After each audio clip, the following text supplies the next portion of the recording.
How can Georgia generate millions for pre-K education without raising taxes? Approving sports betting will generate the dollars Georgia kids and their parents need, with no new taxes on families or small businesses. Pre-K education clears the pathway to the American dream, and Georgia has a golden opportunity to help kids without raising taxes. Sports betting will generate over $140 million for pre-K education. That money will give Georgia students a leg up that will benefit them their entire lives. Today, there are 80,000 Georgia children on a wait list for pre-K education. Approving sports betting will help these kids and strengthen our schools. It's a win-win for parents and taxpayers. Georgians deserve the right to cast their vote on sports betting. Tell your lawmakers to put it on the ballot and give you the choice. Paid for by the Sports Betting Alliance. John Fredericks, America's Godzilla of Truth. He's popular and proficient in picking politics with prophetic precision. And now J. Fred's picking sports.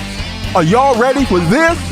All across the airwaves and streams of the John Fredericks Media Network, John, Jack, and Nate, three guys that are pretty wise when it comes to picking winners. Football, basketball, baseball, soccer, golf, UFC battles, you name it.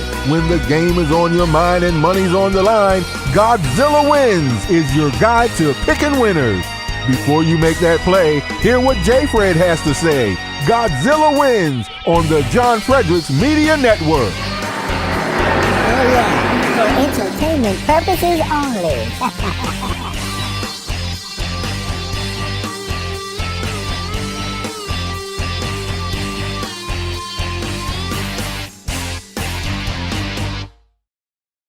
Everyone, and welcome to another edition of the Godzilla Wins Saturday Pick Show. I'm your host, Jack Fredericks, and I am joined by a slew of incredible sports handicappers and analysis. My father, John Fredericks, the Godzilla of Truth, Oracle Deplorables, is with us. Nate Perry joining us as well as senior contributor Dan Angel and senior contributor Mitch Rogers. In the second hour, we'll also be joined by Darian Kelly to do a little bit of college basketball picks and MLB. We got a great show for you today because we're going to be talking about March Madness for most of the day. I mean, we are really heating up here. Sweet 16 all Thursday and Friday had a lot of upsets.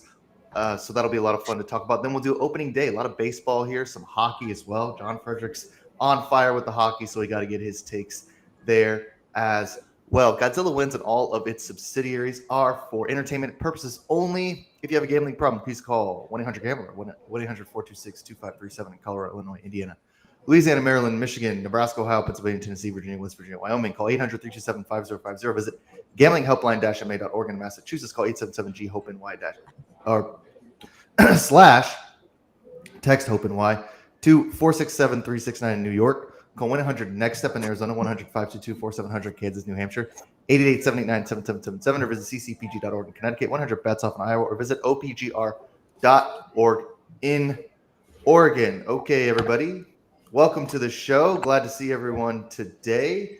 Look, before we start talking about March Madness, and we got a lot to talk about. We got the Duke upset, and we got Clemson, we got Alabama, Tennessee, all these sort of interesting teams. And we'll also talk a little bit about if UConn is just going to run the table here again. But before we do that, we got to talk a little bit about one of my new favorite products. That's right here, RC Furnace. RoyalCanalFitness.com, RoyalCanalFit.go is the website there. And these guys just do an incredible job at giving you a pre-workout that works. Now, a lot of these pre-workouts, when you go to the gym and you're doing your pre-workout, it just you feel itchy a lot of times. You might feel like it's easy to take too much. Some of them don't work at all. Some of them you build up a little bit of a tolerance, and then then they don't work, which is really frustrating. One of the things I love about Royal Canal's RC Furnace is that if you're trying to lose a little bit of fat and also give yourself the energy that you need to work out and have a terrific workout, RC Furnace, Royal Canal's RC Furnace is the product for you. Now, I love this product because while it does have some caffeine in it, which is a good little jolt there, it has a ton of vitamin Bs and folic acid. What that folic acid does, and I've talked about this before, this is why I love it so much. What that folic acid does is it gives you the oxygen in your muscles. So it sort of oxidizes your muscles, and that keeps the fat burn up throughout the whole workout, and it gives you the type of energy that you need to have a great workout, whether you're running, whether you're hiking, whether you're in the gym like me, weightlifting. It's just an incredible product. So what I need everyone to do, if you're interested in this product, and I hope you are, is go to royalcanal.fit, royalcanal.fit.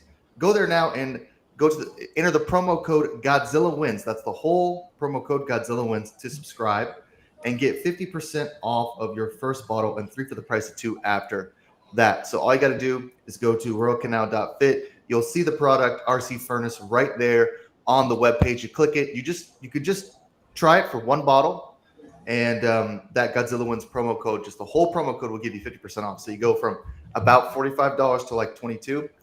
So it's a great deal.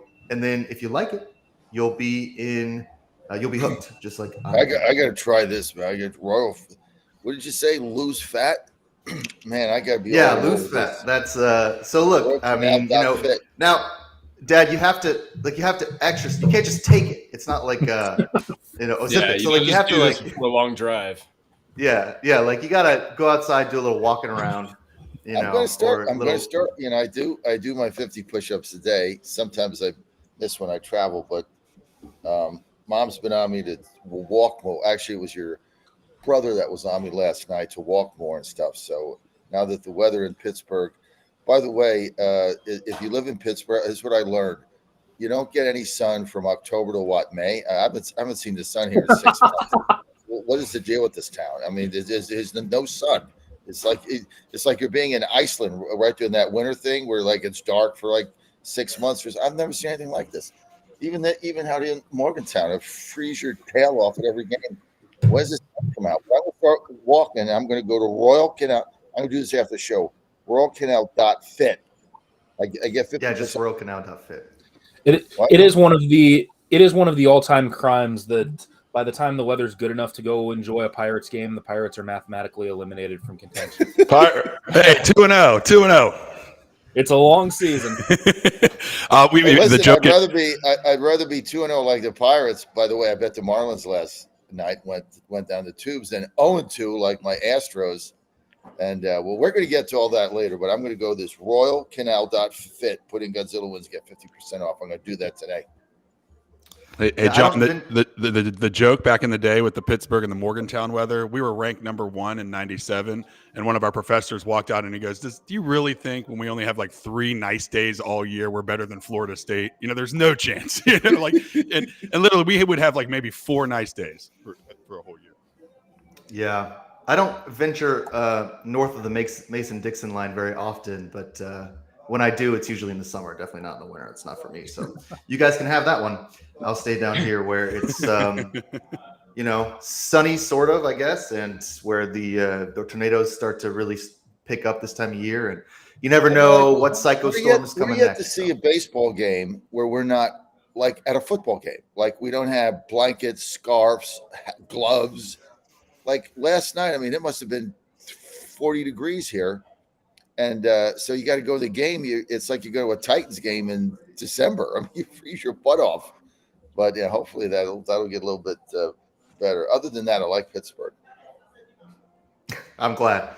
So listen, we're gonna start with March Madness here. We'll do some stuff this first hour. We'll do some March Madness. I want to get Dan's take on the women's tournament because he's been writing for the website on the women's tournament a lot there. We'll do MLB opening day stuff, some hockey talk with Dan and Dad. And then that second hour, Darren will join us and we'll just run through all the picks. We'll do some MLB picks as well because we don't have as many picks for March Madness, but we got a lot to talk about because this has been really an interesting 2 days. And I'll start there. Nate, I'm going to start with you.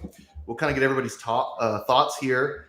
I mean, when I initially wrote this before the Duke game, I thought, okay, well, the big stories, I guess Clemson, then of course NC State and Alabama, but also now Duke, which knocks off Houston after Houston lost its best player. Duke has had kind of an interesting path. I mean, you don't get to pick your path. They beat everybody who they matched up against. Yeah, okay, Oakland might have not been the hardest or most difficult second round game, or no, not James Madison. That's right, James Madison. But I don't know. James Madison was like kind of a tough team. We all liked him. So, Nate, and then we'll go maybe to Dan. Well, let's start with Duke and then go around to some of these other teams. Like, is this team for real? Can they take out NC State? I mean, they lost to NC State in the tournament, but they look really good right now. I mean, I don't see why not. I mean, they should be able to, at least hang with NC State, considering they played them and beat them before. So, I guess from that perspective, I wish that Houston had a little bit better luck. They dealt with so many injuries too. I mean, that was sort of the big story for me. It wasn't like, oh, is Duke going to go all the way? It's like, man, Houston just really, I mean, to lose by 3 after losing their best player, conference defensive player of the year, all of that, like without Shed, they're just not the same team. And that was what was really sad for me to watch, I guess. It's just like, Duke was good, but they were also really fortunate. Dan, do you agree with that analysis? Is it that Duke is fortunate? Is it that they played Houston tight regardless of the injuries? Can they take out NC State? Are they bound for a Final Four? To me, this is just fascinating because, I mean, I don't know how many people had Duke coming out of this region. Very few people did, I'm sure. And as far as brackets go, how in the world is my wife the only one of us in our bracket challenge who had Connecticut winning the whole dang thing? Because we're trying to be too clever, I think. Yeah, that's pretty much exactly it. But as far as State and Duke go, first, that's total robbery of what the symmetry would have been, because this Wolfpack team is bringing up memories of 1983 when they beat Houston for the national title. That would have been so perfect to have Houston versus State to go to the Final Four.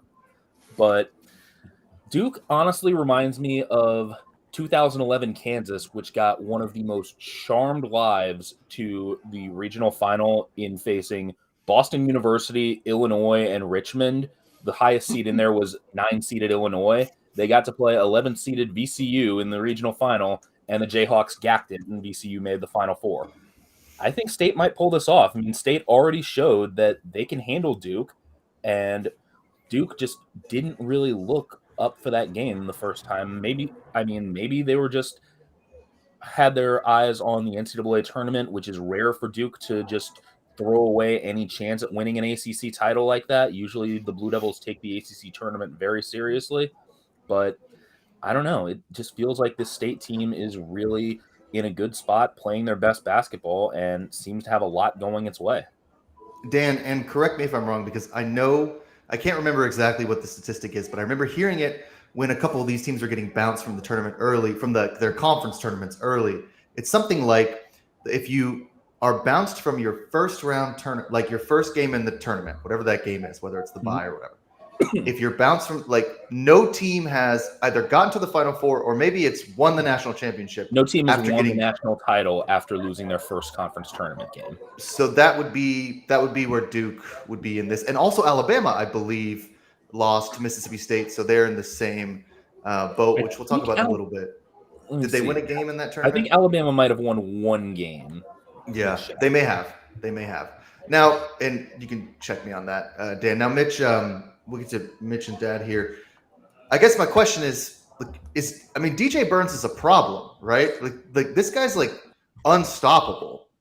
So can NC State make a deep run? I mean, if they get past Duke, Purdue or Tennessee, to me, both feel like national title contenders. Yeah. I mean, shout out to Duke for always recruiting the most punchable faces in the world. Ryan Young, it's so annoying. Filipowski, I just can't. Every year, they're just. Where do they breed these 6'9" annoying white dudes that just annoy you to death? But all right, first NC State, the fact that they run this offense through DJ Burns when he's on there and they have an identity. If you didn't know anything about their regular season and you were just watching them in this tournament and for obviously the ACC tournament, they're legit all over the board in regards to how everyone else is playing. So I think NC State has a legit shot, and especially with the familiarity with Duke. So I mean, they can make a deep run and potentially go all the way. But Nate, you're right with Houston. That Shed, I mean, they were playing right into their hands. I mean, it was the slow tempo game. Even if it was a 5-point lead and they were only going to have 110 total points, who cares? That's Houston's game. They were still winning by 5, 6, and then when Shed went out. that just went away. So, but yeah, to answer your question, NC State can make a run, and they pass all the eye tests right now. Dad is like, I guess the question here is: is Duke a real team or are they a fraud? Well, they're not a fraud after winning last night. I mean, two teams they blew out coming in. We all thought they were soft. I think the toughest thing about the game last night, Nate, both of us bet Houston. We got up early. I was really feeling good about it. And I thought, well, I nailed this one because there was a lot of games I was looking at yesterday. I only picked one. I liked NC State. I picked Purdue to win the whole thing, right? So, should I bet them and lay the 5.5? I probably should do that. And then I'm like, you know what? Houston is just a better team. And we've said all season Duke is soft. They're not the Duke of the past. And if they get punched in the mouth, they're going to fold like a cheap suit in the rain. And so Houston got up early. But when you start losing half your team in the middle of the game, I mean, Duke is leading a very charmed life. And I'm not making excuses for Houston. Injuries are part of the game. You got to, next man up, right? But that was if you're a Cougars fan or if you bet them to win the tournament like Nate did, that was a tough one to swallow last night because had, the team stayed, if those injuries don't happen, Houston's going to win that game. I mean, there was no doubt in my mind, especially when you looked at their dominance early. So, I mean, Duke has led, somebody said charmed the life like one of these other teams, Kansas or something. Now they draw NC State, who's already, proven they can play with anybody. But you got to like Duke right now. They're on fire. They got to be feeling good about themselves. I agree with Mitch. They're annoying white guys, no question about it. They're a bunch of whiners. But look, they're playing good basketball. And it's tough betting against Filipowski when he starts scoring and gets in this zone. A guy's tough. So, I would be now concerned about Duke because they have the talent. They just haven't played as a team that you really think is going to go anywhere. So I think they're very worrisome now in this tournament. I think NC State can advance mostly because DJ Burns is such a problem for everyone, but especially when it comes to like neutralizing Filipowski. Filipowski's great on the boards. Burns can push him out of the way pretty easily. Burns is great on the boards. And Filipowski, I don't know, his post game is grab the ball, square up, and then do 75 spin moves until he gets close to the basket. And then he scores all the time. He's really good. But I don't know if that's as effective against a guy who's built like a 3-car garage. It's a little bit easier when Zach Edey, Klingon, who State might have to play in the Final Four.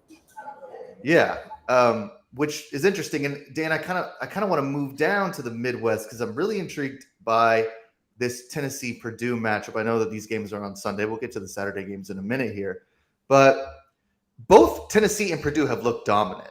I thought Gonzaga would be a real problem for Purdue, and they beat them by 12. They've run through everyone. They look great. You picked them, Dan, to win the national championship. They look like they can do it. But Tennessee has looked just as good after their clunker in the SEC championship as well, where Dalton Knecht went 4 for 90 or something. This game to me feels like the most intriguing on the card because I think that either Tennessee or Purdue who wins it probably ends up in the national championship. I would think so too. And it's very weird for me because once again, I've already covered this game because I had Purdue against Gonzaga in the Maui, and then the next day was Purdue against Tennessee. So it's a very weird situation here that the committee would do this. So I'm given that. I mean, they didn't have much of a choice given how many good teams were in that tournament, but it's really bizarre that the committee would create that kind of situation. And what I expect from that game is another knockdown, drag out affair because Tennessee is going to be defense heavy. When they played that game back in November, both coaches said, yeah, we know that this is not going to be a pretty game. It's going to be whoever grinds this out. And Purdue was able to do it. And I think the biggest difference for the Boilers from last year is Braden Smith and Fletcher Lawyer have grown up and they're now much more confident than they were a year ago. Last year, teams would try to force somebody other than Zach Edey to beat them. Fairleigh Dickinson had the personnel to do it because they didn't have any height, so they had no choice but to just try and force the ball to the perimeter and take their chances there. But this year, if you do that, Smith, Lawyer, Lance Jones, they're all going to just knock everything down. I mean, Purdue shot great last night, and I think that's going to continue.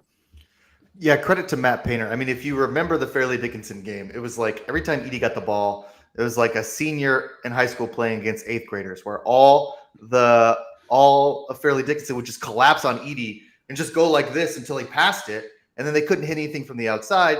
Painter saw that and improved the three-point shooting to the point where now this is such a complete team, a lot like UConn, where you don't have to run the offense through Edey, but then he's there to grab rebounds. He's there to disrupt the middle. He's there to play defense. And I mean, the one thing, and Nate, let's talk about this for a minute, because the one thing that people complain about with Edey is like that he's treated like a princess by the refs. I don't know how true this is, but man, I mean, he gets physical down there and he is never called. I mean, it's just, I mean, but we see that all the time, like in the NCAA tournament. Like a lot of these games have been physical and they just get called sort of inconsistently. I don't know if Edey's getting like special treatment. He's just a huge dude. You know, he's just gigantic. So everything that he does looks physical, I think, to a certain extent, but I'm not really sure if there's like preferential treatment going on. He's just really good. Can Tennessee take down Purdue? Definitely. I think so. Yeah. I mean, if you're talking about like a top 10 defense and you have a player that's just been going nuts with Dalton Connect. Like that's a recipe for a deep run. Like for me, like if you have one guy that can create some offense and has been shooting it well, like he has been, and you can slow a team down, like that's really like all you need to be able to keep going. Yeah. I mean, I kind of agree here. We're getting a little ahead of ourselves when it comes to picks, but it's just so exciting that I'm asking questions that I wanted to say for the next hour. But let's kind of do this, and then we'll get to the women's tournament a little bit. Dad, we'll start with you, then we'll go to Mitch. We can kind of go around the table. I guess my question here is most exciting team right now. Like, what's the team you're just like, this is the team I'm rooting for. This is the team I'm most surprised by. Any of these teams still left? Are you talking about women's college basketball? No, Not yet. Okay, as you said, women's. I'm like, well, look, I picked Purdue to win it all, but so I'm still good with that, and I feel confident about their matchups going forward, and I think they're going to beat Tennessee. But there's no doubt if you talk about what's the most exciting team left in this tournament, it's got to be NC State. I mean, this team has come from nowhere. They've been an underdog in every game, and they just keep playing winning basketball. And so, if you're an NC State fan, I was traveling around Virginia this week at various. The NC State Pac fans are coming out. They're just coming out of the woodwork. I mean, I probably met 5 or 6 of them in, somewhere around Liberty University. They got their hats on, they got their garb on. So to me, that's got to be, if you're a Wolfpack fan, this has got to, like Dan said earlier, this has got to conjure up, scenes of Jim Valvano, bless his soul, and that big upset they had over Houston that time. So they got to be the most exciting team. But I'm with you, Dan, on Purdue. I think this Purdue team is very hungry. They're very focused, and I picked them to win it all. I still feel pretty confident about that. Go ahead, Mitch. All right, my favorite team left in this tournament is Alabama, and the upset over North Carolina. Mark Sears is a star. I mean, when you have a guard that can just score in bunches, and Nate Oates and that crew can just score as a team in bunches, and they're the most exciting to me because they're the wild card. They can score with anybody, they can beat anybody. They've just proven it, and they run a different style than the other teams that we're talking about now. So I'm excited to see what Alabama can do throughout. See if they can move forward. Dan, Nate, any love for Clemson or Illinois here? Illinois, for sure. Illinois has been a really – I was sort of like – Illinois is a team that I enjoyed watching. Their offense is fun to watch. Terrence Shannon Jr. is incredible. But I was sort of like dismissive of their chances in the tournament just because I wasn't sure they could play enough defense. But their defense has gotten like a lot better in the tournament for whatever reason. Like they just started paying attention all of a sudden. And Shannon's still been incredible. He's like averaging like 30 points per game in his last 7 games, like dating back to like the Big Ten tournament. He's just been on the heater of heaters. So Illinois, I mean, I know that we're all talking about UConn and we all like UConn.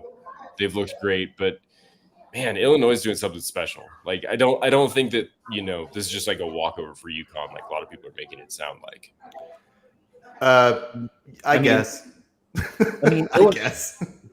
Well, I mean, go ahead, Dan. No, I think Nate's absolutely right. I mean, last year with Illinois, the thought was, if this team grows up a little bit, they can be really special next year, and that's exactly what happened. I mean, Coleman Hawkins has really developed in the low post, and Connecticut really hasn't seen a team like Illinois in quite a while. Like the Huskies have been just pulverizing their opponents, but you look at this schedule and it's like, well, who have they really beaten? Because I mean, Marquette couldn't play with NC State at all last game. The Big East was not that strong of a conference. John, let me finish. I want everybody to know Dan is nailing this thing. Go ahead, Dan. You're absolutely correct. Go ahead. Okay, not what I was expecting from you there, because you've defended the Big East of this entire tournament, but I'll take it. But anyway, Illinois is one of the best offensive rebounding teams in the nation, and the only team that has pushed Connecticut in this past 10-game stretch was St. John's, which is an offensive rebound heavy team. So I think this could be a very tight game, and it would not shock me if Illinois and not Connecticut is the team that ends up in the Final Four. I mean, that would be fun for sure. That would be the last number 1 seed to get knocked off. So you'd be, Purdue's still there. Oh yeah, Purdue. Yeah, I keep forgetting about Purdue. So it would. I mean, I don't know. UConn looks so dominant. I think we could talk till we're out of breath against Stetson, Northwestern, and San Diego State. Exactly. Yeah, but they've looked dominant all year. I mean, was the Big East really that good? Yeah, I don't know. Well, look, I thought Creighton was going to win, and they lost. So let's talk a little women's before we get too deep into the picks here. We're going to save that for next hour. And anyone can jump in here if you've been following the tournament. Dan, I want to give the floor to you, and I've, of course, got some thoughts as well because I love watching the women's tournament. A lot of really interesting teams still in the women's tournament. Now, you really nailed the NC State-Stanford game. A lot of people had Stanford making a deep run. I mean, they have, one of the most legendary coaches of all time. Cameron Brink sometimes when you look at her, she looks unstoppable down there. But they did look a little shaky in their second round win, and then NC State knocked them off by 10. So nice call there. But we're left with just some really, I mean, we still got South Carolina, so you still have what is the perennial powerhouse. You've still got Iowa, so you still have Caitlin Clark. You have LSU with Haley Van Leith and Angel Reese. You still have Juju Watkins in USC. You still have Paige Beckers at UConn. And you've got Texas with Moore. I can't remember her name. I always forget. Yeah. I think it's Skylar or something more. Alien Moore, I think. Yeah, something like that. So you're like the women's tournament. You still have pretty much all the big stars. Is there what are your thoughts here? Do you see one team going deep in this tournament? We still have some Sweet 16 games today. Any games you like? Just you can take the conversation wherever you want. Yeah. Well, the main thing that I'm looking for is Colorado against Iowa. I think this is a really bad matchup for Caitlin Clark and on the Hawkeyes here because West Virginia nearly picked them off in the second round. The Mountaineers played that game very well, and they kind of exposed one of the two ways to beat Iowa. So there's two different ways that you can do it. Indiana showed one of the blueprints, which was to force Caitlin Clark away from her shooting spots and just try and choke off any rebounds. And the Hoosiers won that game by 17 points. Clark just was not effective at all in Bloomington. The other strategy is what West Virginia did, cut off her passing lanes and decide, okay, if she gets 30, she gets 30, but we're not going to let anyone else beat us. And I think Colorado is going to go for that second strategy because last year, Caitlin Clark had Monica Cisnano down in the low post. So that was her secondary option. And she's a really good passer as well as a scorer. She doesn't get nearly enough credit for her passing because she's too busy making shots from the Hawkeyes' beak. But without that center down low and Colorado bringing back almost everyone that it had in that game last year, because Colorado lost to Iowa in this round last year, I think the Buffaloes might have the advantage in this game. And I think it's going to be a high-scoring game. I think the total is a little bit inflated because of the Clark factor. But, yeah, I really think Colorado has a good chance to pull off this upset. And then the other game in this bracket is also going to be a very interesting battle. LSU, UCLA, it's basically star power against depth. LSU pretty much does not use its bench, mainly because it hasn't had to. And the big question for UCLA is, can Lauren Betts win that battle down low on the boards with Angel Reese? Because if she can, the Bruins have the big edge. Yeah, I think you're right about the Clark factor with Iowa. The two things about Clark that people don't realize is, one, she is equally as good of a passer as she is a scorer, which makes her so dangerous because she sees open lanes before anyone else does. She's a point guard. And everybody collapses on her because they get nervous, and she can just dish it out. Now, last year, they ran the pick and roll with Sonano like every play. And they don't do that this year as much.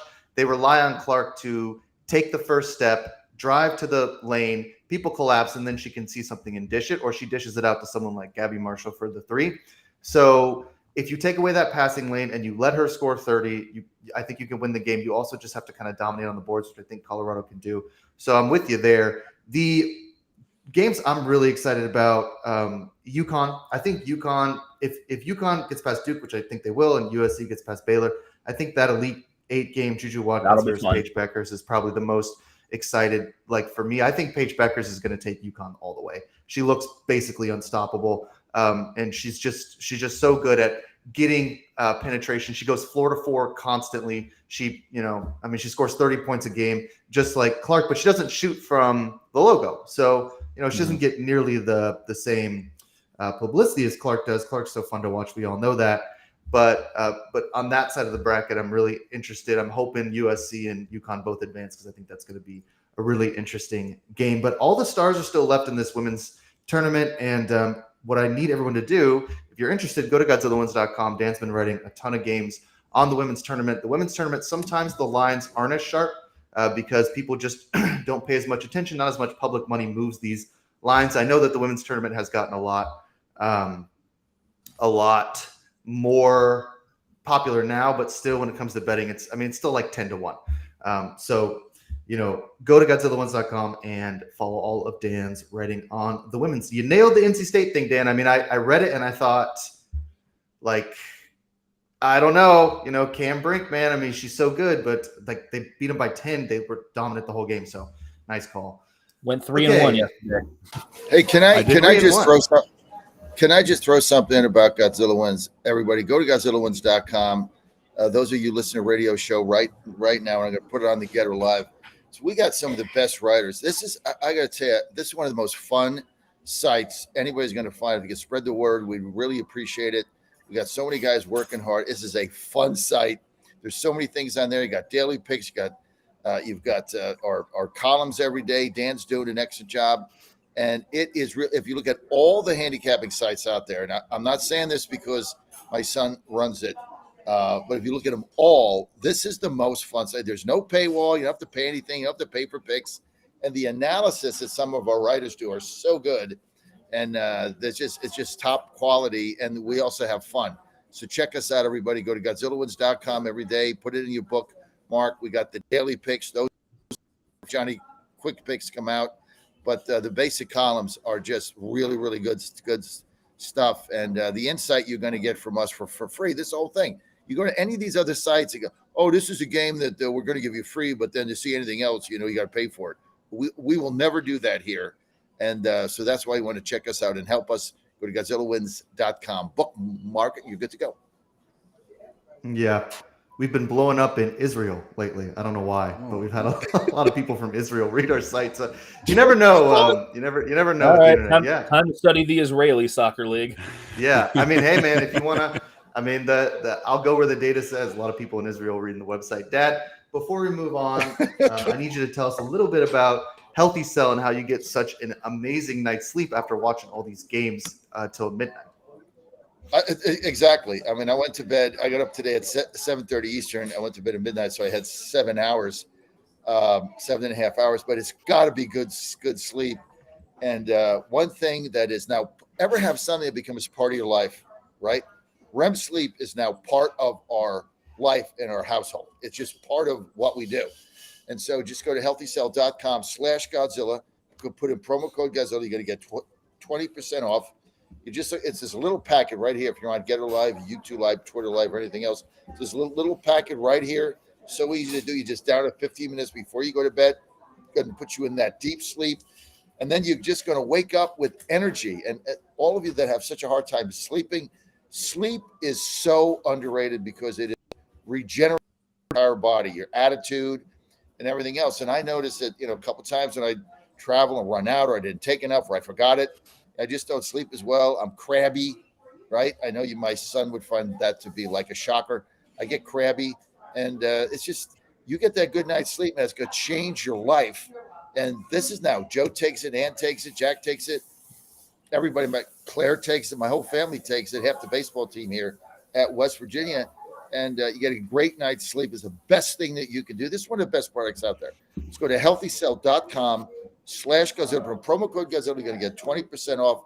And it starts immediately. It doesn't take 2 weeks, doesn't take 5 days, doesn't take 3 days. It takes 15 minutes. All natural. REM sleep, check it out, change your life. You are listening to the Godzilla Wins Saturday Pick Show. I'm here with Mitch Rogers, Dan Angel, Nate Perry, and my father, John Fredericks. We're talking a little March Madness. We're also going to transition to MLB opening day here. Exciting. I mean, I guess opening day was like a week ago or whatever, but opening day for everybody that wasn't the Padres and the Dodgers was Thursday. I want to just do some overreactions, I think. Always fun. 1 or 2 games into the season of a 162-game season. Let's make some hard opinions. Let's form some hard opinions quickly. Dan, I'll start with you. I already know Mitch's overreaction, so we can go to him a little bit later. And then my dad is like the king of overreactions, so we'll give him like 10 minutes to do overreactions as well. Dan, I mean, you write baseball for us all the time. I know you'll be picking that up as soon as the tournament ends. What are some initial overreactions for the MLB season so far?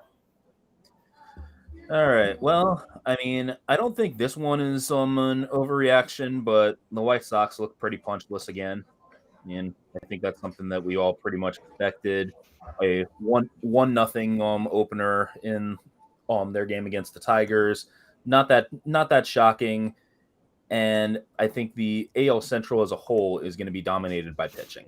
In Minnesota and Kansas City, I wrote that game up for the site. I was a little worried when both teams gave up a home run pretty early because of the 17-mile-an-hour winds at Kauffman Stadium.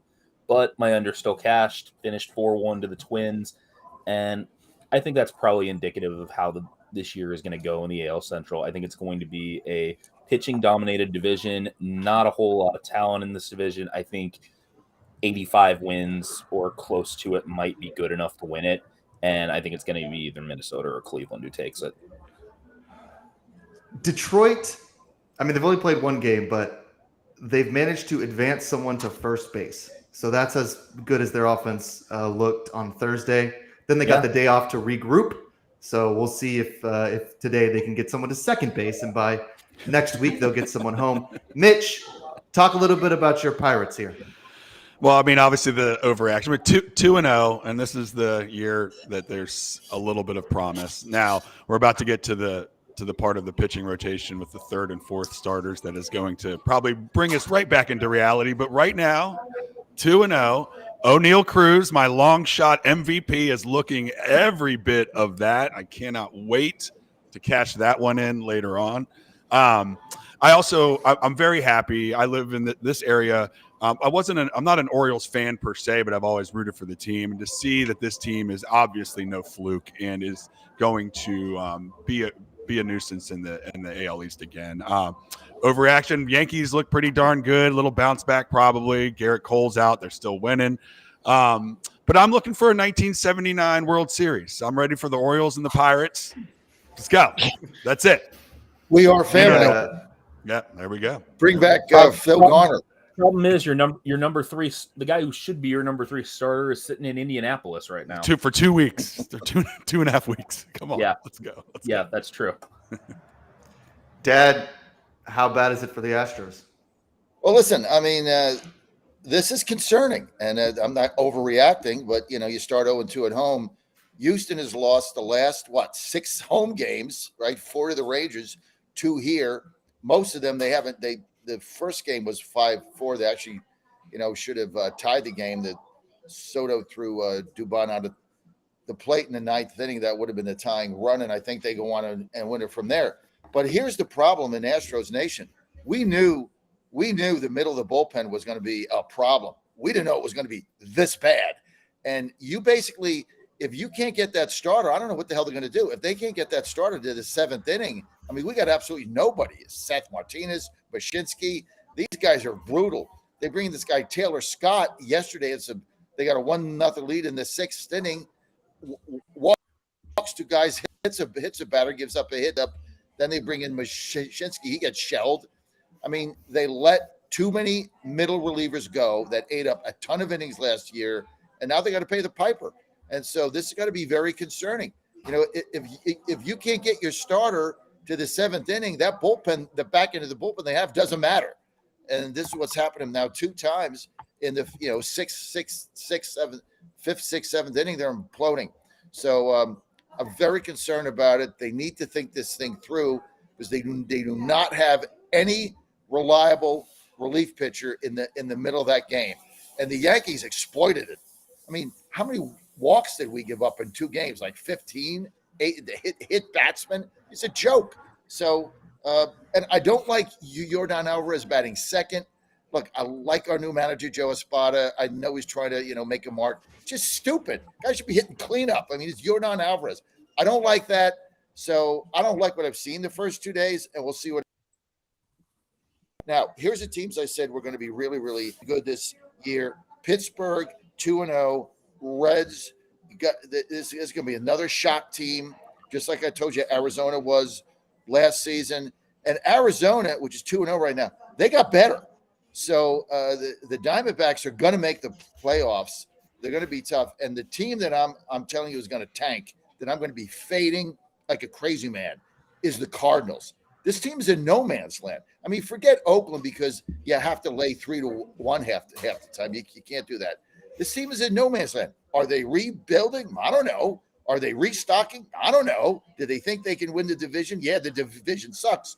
But they're in no man's land. I think it's a team without a mission. And I'm going to be fading the Cardinals until the line starts going up. But I like Pittsburgh. I tell you, the other team that you got to watch here a little bit is a good young team is the Tigers. I mean, they had the big shutout, the first win. They don't hit a lot. They got good pitching. All know, Hinch is a good manager. He can bring these teams around. So that's another team that I'm going to be watching. Whole thing about betting baseball now is early in the season, you're looking for value. These are all value plays. And if you can get a value play, jump on it. Last night I bet the Dodgers. I laid, 200, 210 to 100. Not a good value play, but I just knew Bobby Miller was gonna beat the Cardinals. But you look for value plays, and I'll be putting them up every day on Johnny's Quick Pick. So check it out. Yeah, I'm going to keep an eye on your value plays because based on last year, you're like the king of laying like 9-1 on the money line. So, but look, we'll keep an eye on these quote unquote value plays. If you win the bet, it doesn't matter. If I have no. Well, yeah, it doesn't matter, but you can't sit here on the radio and say I'm all about value plays. Yeah, when you're laying 2-1 minus 185 bets. Yeah. To me, the Dodgers were a value play last night at 2-1. With why don't you just like 2.5? Hey, what we got to do here is contact like Simply Orange and get him to sponsor John's quick picks. Call him Johnny's Juice Plays.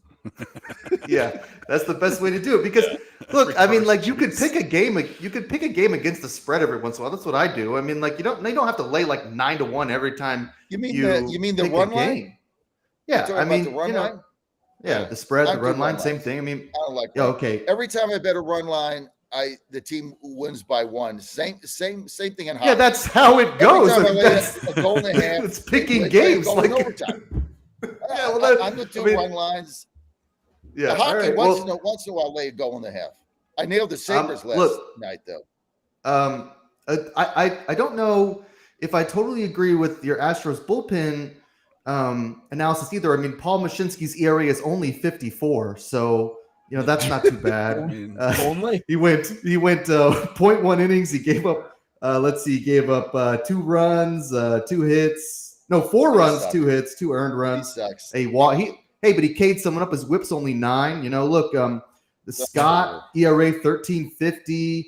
Presley's ERA is 9. Valdez, he's a starter, 5.79, 5.40 for Bielak. I mean, these guys look locked in. So, I can't wait for the problem. The good news with the Astros last night is Javier was absolutely dominant for 5 innings. All right, so he came back. Christian Javier came back, but Framber Valdez, I mean, he's got the stuff. Sometimes he can look awesome, but he had like 7 walks and a hit batsman, and I mean, you're just not going to win games. So we'll see what happens today. I would be shocked if they got swept here. I think they're going to get swept. I'm going to fade him today. I don't like Hunter Brown really that much at all. But look, if the Major League Baseball can adopt like Little League rules, if we can go 5 innings, the Astros will win 110 games. But it'll be Astros Phillies. They'll combine for 400 wins and they'll face off in the World Series. But unfortunately, you have to build a complete team, which means a bullpen as well. As far as my overreactions go, I mean, one of mine is the Phillies. Bullpen still sucks. I was so mad at them last night. I spent all this time researching that game. I knew the Braves were going to blow them out, and I went with the Phillies anyway because I get nervous about the Braves-Phillies, especially up there in Philadelphia. And, Zach Wheeler looked great, but obviously Spencer Strider's going to look good as well. And then their bullpen just exploded again. I don't know if I agree with the Tigers' summation so much just because I think the important thing to remember is that the White Sox suck and are going to suck. Same thing with the Diamondbacks. I think the Rockies are going to suck. The Rockies look terrible. Terrible. Now, I mean, again, it's been 2 games. Overreaction, of course. I like the Diamondbacks. I mean, they're hitting a little bit better, but the Rockies look horrible as well. But I don't know. I mean, I think the Yankees, for not having DJ LeMahieu or Garrett Cole, they look really good. Houston is a good team. We know that. So a lot of baseball still left to be played, and we're going to be doing a lot of baseball coverage on GodzillaWins.com. So everybody go to GodzillaWins.com for all that baseball coverage. We'll try to get that to you throughout the season. Be a lot of fun. Now, before we move on, and I got to fill up. Hey, can I give a quick shout out to West Virginia Mountaineers? We're up here in Morgantown. You mind if I do that just under a minute? Boy, they lost a heartbreaker last night, 2-1 to Oklahoma State. Our pitcher, Aiden Major, who's going to go in the draft, 13 strikeouts. Kid pitched his heart out last night. 8 innings, 120 pitches, gave up a 1-run single with 2 outs in the 7th inning. But Oklahoma State, their starter, get this, right? Left-handed pitcher, diced through us, sat 88. He sat 89. He was 86, 87, 88. Had a great curveball, but it shows you, in college baseball, you don't have to throw 97 miles an hour if you can dot that fastball the way he did last night. So hopefully the Mountaineers bounce back today, win 2 out of 3, and then we go to Kansas, I think. Lawrence. I've never been there. I'm gonna go, but really a tough one last night for the Mountaineers. Tough one. Oh, shout out to Lawrence, Kansas, one of my favorite college towns. Absolutely. I've been there. I went there once and just fell in love with the campus and the town. It's like kind of, I don't know. Every hill in the state on that campus. Yeah, they did. As soon as you get off the campus, it just goes whoosh, and you're just flat. But they got they have kind of a cool downtown area by the river. They got like a lot of bars. That's really all I remember is the bars. And I was ever since it's been like 10 years since I've been, but I just keep telling everybody, man, Lawrence, Kansas is great. But I couldn't tell you anything about the town other than they have cheap beer. So which is pretty much all I required. What you're saying is I'm going to have fun there. You have fun everywhere. You have fun at the grocery store. Everywhere you go, John. Yeah, I don't think the kids from Morgantown are not going to know what to do with just flat terrain. They're just going to keep going. I know, right? Yeah, so I'm going to have fun because I'm going to go by myself because mom's going to Vegas to look at some radio station out there. So good luck. She's got to go there. So I get to batch it in Lawrence. It should be fun. Yeah, that's what you need. More time that where you're not supervised. Terrific. So before we get into some hockey talk, one thing and I'm about to fill up my cup here. One thing I really want to talk about is Beard Vet coffee, some of the best coffee on the market here. Now, Beard Vet has been a sponsor for us for a very long time. We love their product and we love talking about them. You go to beardvet.com. That's beardvet.com. Put in the promo code Godzilla. Get all of your coffee needs. That's whole bean coffee. You can get the grounds, you can get the K-Cups, and that promo code gets you just Godzilla, not Godzilla ones, just Godzilla, gets you 10% off, which basically gets rid of your shipping. So logistically, these guys get you your coffee super quick. We love Sean and Kenny. So you go to beardvet.com, put in the promo code Godzilla, and grab all of your coffee needs. Also, if you have a beard like I do, beard tinctures are available there as well. The promo code works for that as well. So we love Beard Vet Coffee. We love promoting them because the product is so amazing, and they ship it to you so quickly. Beardvet.com. That's beardvet.com. Promo code Godzilla, 10% off. All right. Figured we'd do a little bit of hockey talk. Anyone can jump in here if they want to. Then we'll go on to March Madness. Now, full disclosure, I don't follow hockey. I love sports, but I gotta at some point I gotta take one sport and put it aside. So Dan, this is you and now Dad, who's become a hockey fan as well. So Dan, we'll give you the floor here. Hey, talk a little hockey. Dad, do that as well, and then we'll get to the top of the hour. Well, I mean, I said I think about a month and a half ago to watch the Rangers because I thought New York was a team that was built for the postseason, and that looks like that's coming correct. I mean, the Rangers have been pretty much on a heater as of late. The only loss in their past 7 games was to the Fighting John Fredericks, also known as the Winnipeg Jets. So, I mean, I really think the Rangers are the team to beat in the Eastern Conference. Oh yeah, no, I'm sorry. Without a doubt, and then, which has been somewhat a surprise, and I hate Boston. I was hoping Boston would fall off, but they're seeming to come on strong now too. Boston will fall off in the first round. Yeah, they will. I want to see the Flyers fall a little bit too. We've been watching. I live in the DC area, and watching the Caps, who literally were just trying to get Ovi the scoring record, and in that they may have found a little bit of a core of a young teams because they've started to put some wins together. They're trying to make a run, maybe to a wild card or to sneak into the playoffs in the last. And then the big news around here and that was on the forefront of a lot of their minds, is the Caps and where they play, they were about to be moved to Virginia, and that just all got shot down. So now everyone's well done, legislature. Yes. Yeah. So it does. I feel bad for Washington fans because in that area, there's not much around there. They need to build it back up because Chinatown and stuff kind of lost a lot during COVID.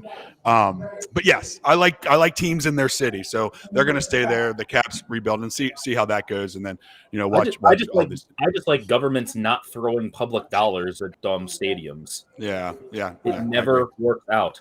No, not at all. And it looked like it was just one legislator that blew it up on the Virginia side, which is Louise Lucas. Louise Lucas blew it up. She hates Youngkin. That thing just got nasty, and Youngkin put a lot of political capital behind that. The governor of Virginia, for those that don't know that, Glenn Youngkin put an inordinate amount of political capital behind it, and now it's dead. And then he was blindsided because he had a bunch of things that he was holding up that the Democrats wanted, that he was going to try to make a deal with, and then the owner of the 2 teams goes and signs a deal at a luncheon with Muriel Browser right from under threat. Yeah, because Youngkin was still trying to get this deal because they had 5 or 6 things that the Democrats wanted that he was going to just say, hey, I'm going to trade A for B. So he thought it was alive, and all of a sudden they get a wire that comes over their desk, and they're staying in Washington, D.C. They already signed the deal without them even telling him. They never even told him.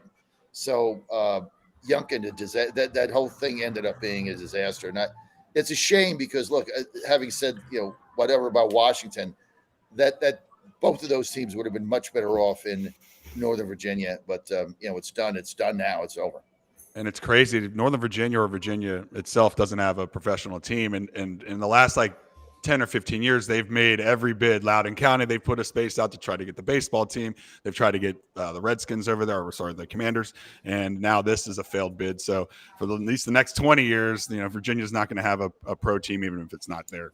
But that actually works out so well for Virginia. I mean, like the Commanders situation, they pay taxes to Virginia 350 some days out of the year, and Maryland gets 10 days and has to pay for the dang stadium. Like Virginia's making out like bandits here, and Youngkin almost screwed that up.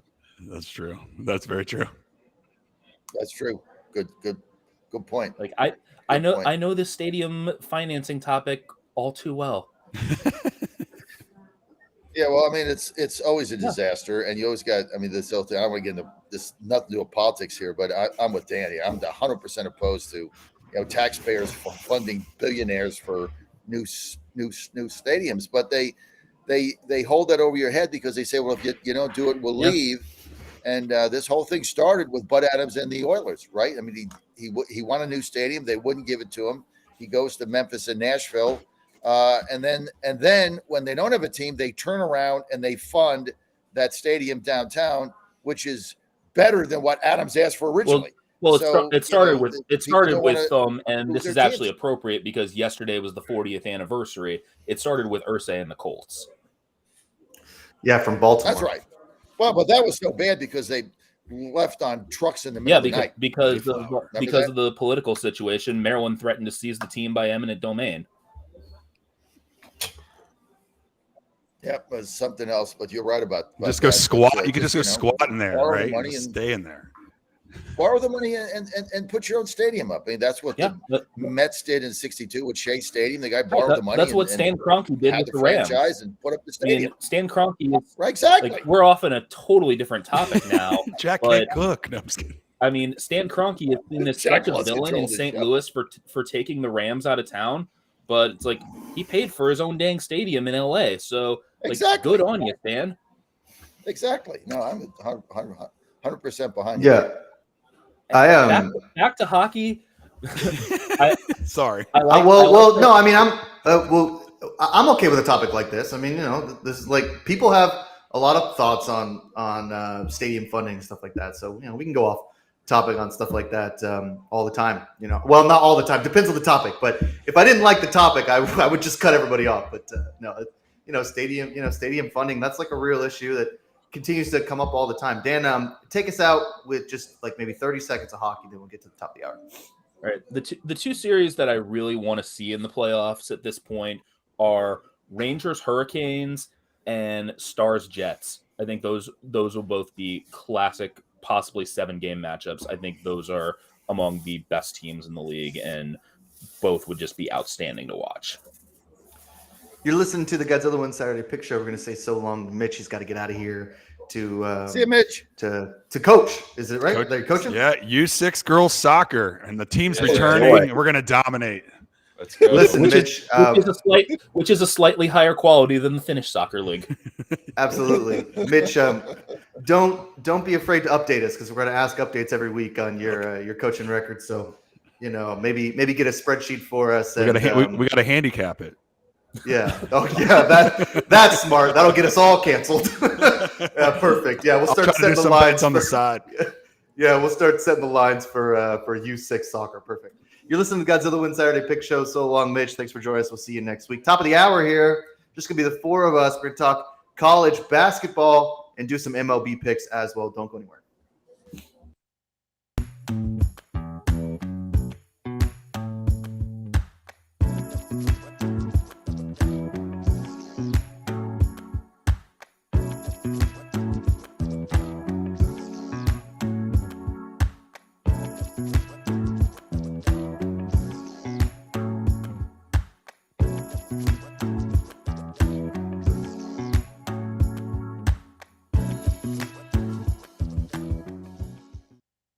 How can Georgia generate millions for pre-K education without raising taxes? Approving sports betting will generate the dollars Georgia kids and their parents need with no new taxes on families or small businesses. Pre-K education clears the pathway to the American dream, and Georgia has a golden opportunity to help kids without raising taxes. Sports betting will generate over $140 million for pre-K education. That money will give Georgia students a leg up that will benefit them their entire lives. Today, there are 80,000 Georgia children on a wait list for pre-K education. Approving sports betting will help these kids and strengthen our schools. It's a win-win for parents and taxpayers. Georgians deserve the right to cast their vote on sports betting. Tell your lawmakers to put it on the ballot and give you the choice. Paid for by the Sports Betting Alliance. You're listening to Godzilla Wins on the John Fredericks Media Network. For a deeper dive without the jive, visit the website of winners, GodzillaWins.com. Let's get back to the show with the guys in the know, John, Jack, and Nate. It's Godzilla Wins on the John Fredericks Media Network.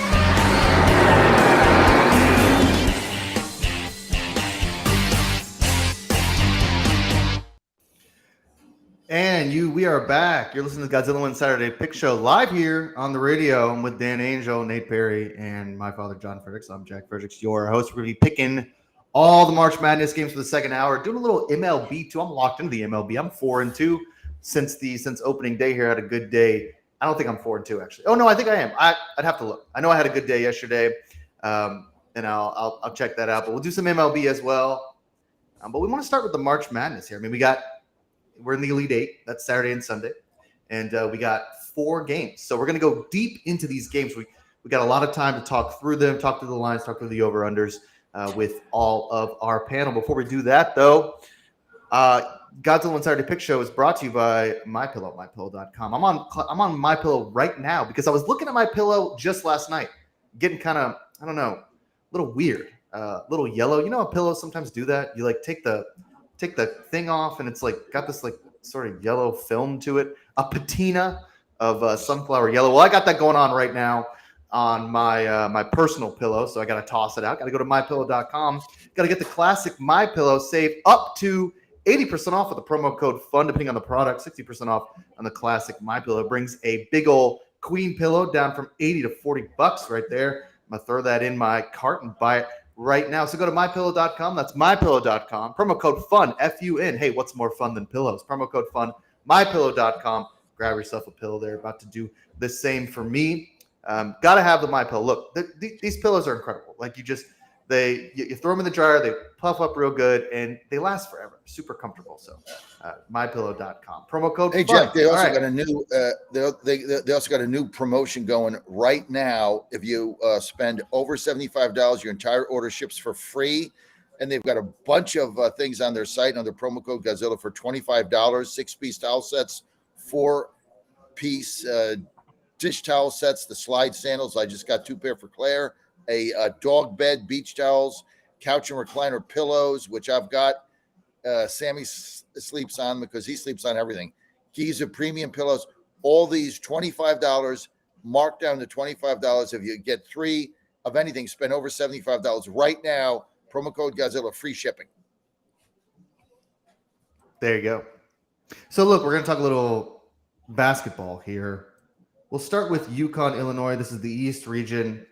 Big game. I mean, other than Tennessee, Purdue, it's, I think, the most intriguing just because these teams are so good and could, make a deep run. Now, here's the line, which, I mean, I understand because UConn's been blowing everybody out, but it's not like Illinois has been struggling either, and they beat a really good Iowa State team, a very trendy pick to go all the way. I had them in one of my brackets going all the way with that great defense, and they handled Iowa State really well. So the line here, UConn minus 8.5 over under 155.5. Nate, been about 30 minutes since we got your take on anything because I know you haven't been super locked into baseball and you don't follow hockey, but you're locked into basketball, always will be. So we'll start with you. Yeah. 8.5, Nate. I don't know, man. I mean, that is a pretty long spread for the Elite Eight. It just seems crazy. I mean, like, it is a huge spread, but in defense of, I guess, people setting the line, they've had a really tough time setting a line high enough for UConn. They're like, in their last 14 games, they're 12-2 against the spread. Like, it's been, because UConn's been so dominant, it's just been hard for them to even get like a real handle on this. So I understand setting the line high. That being said, like, I can't lay those points in this game. I mean, I have to take Illinois. Illinois' offense has looked incredible. The defense has been pretty maligned for most of the season, and I know that we sort of talked about it in the pre-tournament stuff with Illinois, and I haven't gone back to double check this, but anecdotally, I felt like Illinois was somewhere around 100th in adjusted defense when the tournament started, give or take. And they've climbed to 84th. So the defense has improved like a lot. Like, their defensive rating has jumped, probably 10 or 20 spots since the tournament began. So the defense is improved, and I think that they have enough to give UConn fits. I mean, they have enough offense to hang, and the sort of defensive focus is coming into play. So I like Illinois here. So Nate likes Illinois. Dan, okay, so you had UConn minus 11, both you and Mitch, in their last game against San Diego State.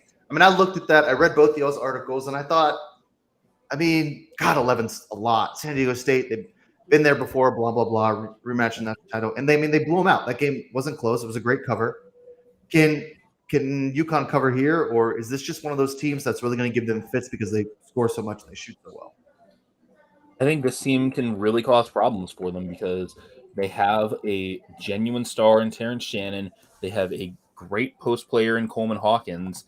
And I think this team is a lot like, as I said earlier, the St. John's team that really pushed UConn down on to the end. So, I mean, UConn only won that game against the Red Storm by 5 points. Granted, St. John's was a desperate team that went in thinking it needed to win that game to make the tournament. As it turned out, they were right. But I mean, Illinois is going to be a desperate team too because they got a Final Four spot on the line here. So, yeah, I think Illinois can absolutely keep this thing within 8.5 points. I mean, I think they can win. Go ahead. I think they can too.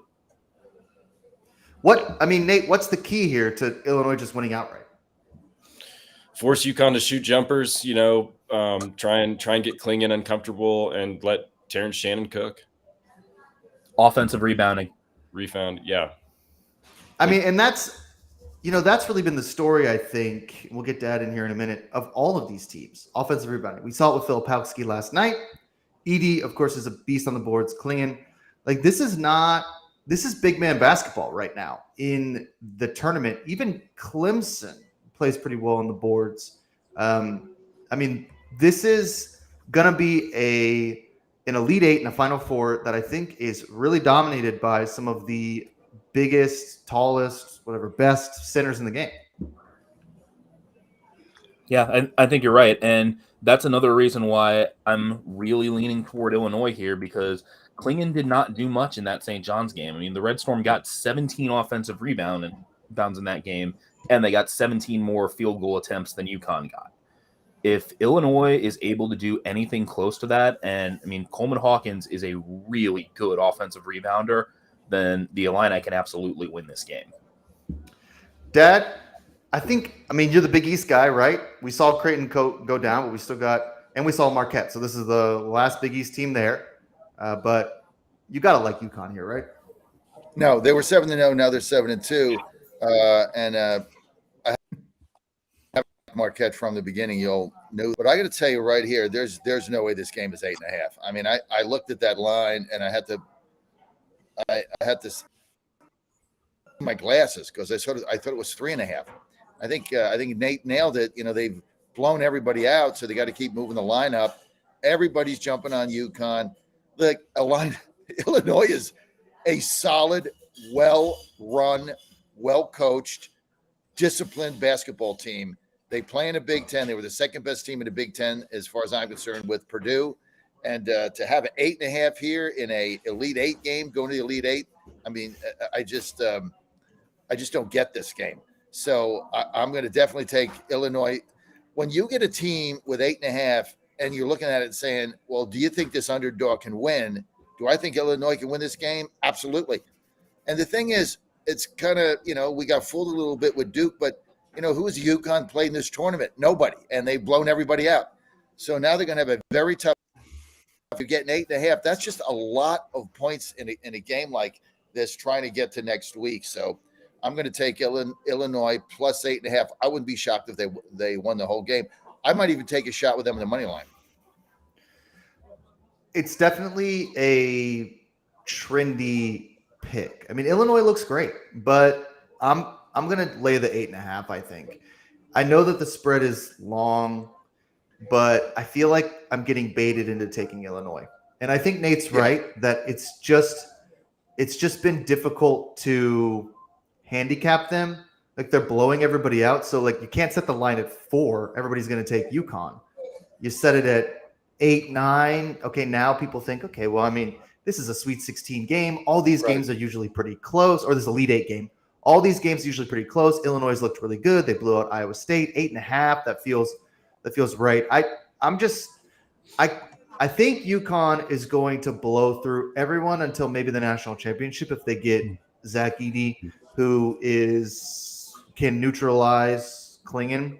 I think they blow them out here. I'm gonna be squared, I guess, and just lay the 8.5, and just until UConn can show me that they play a close game at some point. I'm just going to keep laying them, laying the points. Now, I know San Diego State, nobody really liked them this year, but, I mean, they can only blow out who they play. And like we saw with Houston snuck by Texas A&M. They lose to Duke.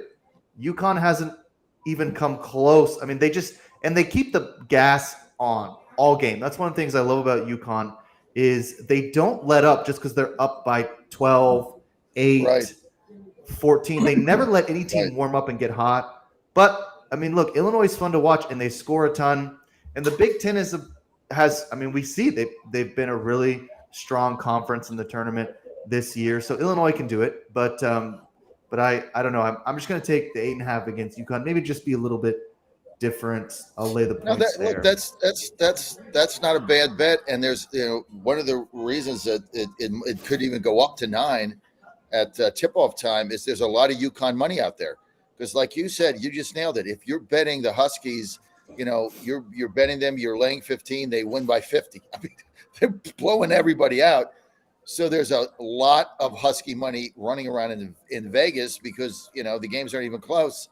So, if I'm up money because I keep betting them, why stop now? And I think that's going to drive this thing higher.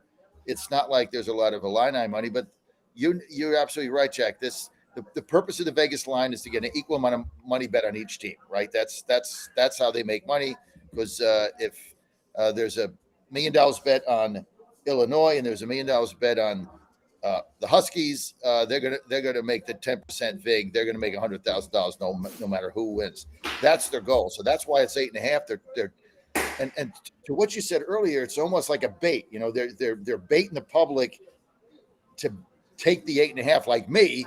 But I just happen to like Illinois. But this is a bait bet. So but I just think Illinois is better than people are making them out to be. I don't think everyone who bets Illinois is like a sucker. I just think I'm going to keep taking UConn until they fail to cover a large spread. That's it. Yeah. So, Nate, let's get to Clemson, Alabama here. Line is plus 3.5 for Clemson, over under 164.5. This is my favorite stat that I keep telling everybody. I don't even know what it is anymore because they keep covering. But Clemson is like 9-1 or 10-1 against the spread when they're an underdog. And for some reason, this team just plays incredible basketball when they're doubted, and when they're a favorite, they look like a turd. So, I mean, at this, can Clemson keep up with Alabama? I don't know. I don't really believe. I'm not like an Alabama believer, but they're here now. I mean, I think I wasn't really an Alabama believer either, to be honest with you, but I don't know if I'm like a Clemson believer. I mean, so Clemson's had a pretty fortunate path, and the teams just haven't really made a ton of shots against them. And I'm not sure that it's because Clemson's defense has been elite, or if it's just because teams have just not shot very well from three against them. Like to my eyes, it looks like teams are just missing a decent amount of open shots. And I think that Alabama's probably the best shooting team they're going to have faced. So I think that this idea that Clemson can sort of grind Alabama down and keep this game close is probably folly. Alabama's looked really good. The offense is really rolling. Nate Oates seems to be in the zone. I mean, he clearly outcoached UNC in their last game and Hubert Davis. So Alabama just looks like the hotter team to me. I know Clemson's like a fun story, but I think Alabama gets them here. Dan, I mean, I understand Alabama upsetting UNC, but we've talked a lot about how UNC was maybe a week one. Mm-hmm. Alabama can get hot. They can outscore you, play great offense. But I don't know, man. I mean, Clemson is like a tough out. Before we get to that, how in the world did we get this football matchup in basketball season? I mean, my God, we had Clemson versus Alabama for the national title like 3 years running in football, and now we've got the same dang thing to go to the Final Four. How did that even happen? I do not know. Anyway, back to being serious. Brad Brownell is one of the most underrated coaches you'll find anywhere. I mean, he gets no respect each year because he's working at Clemson, which has long been just an afterthought in basketball. I mean, this year they managed to get just their second win ever at North Carolina, and they've shared a conference since 1953 and probably even earlier than that. So, I mean, Clemson basketball has just been so just a distraction until spring football starts. And now he has them one game away from the Elite Eight, and he got them there by flat out coaching Arizona. I mean, Arizona, we've said before, has been a team where you slow them down and they don't know how to handle it. And that was exactly the way Clemson played that game. It was a brilliant coaching job by Brownell. And I think that Clemson can slow down Alabama. The question is Alabama going to get enough of a volume of shots to overcome that? Because Clemson knows how to play a grinded out game, and Alabama's had some problems with that kind of style when they've been forced to play it. Tennessee forced them to play that way, and Alabama lost by 20. So I got to lean toward the Tigers here. Dad, are you leaning Clemson? I mean, ACC's looked really good. Oh, I love Clemson in this game. First of all, I'm not an SEC fan of their basketball play. Everybody knows that. I mean, there's like I have Big 12 basketball. Love the Big East. Not a fan of SEC. But look, I mean, you nailed the number one stat, which is one of my favorite stats. And I don't look at a lot of these, but my favorite stat is against the spread as an underdog. And I think Clemson is 10 out of the last 11 as a dog going back to the beginning of the season. There's something about this team that is fun to watch.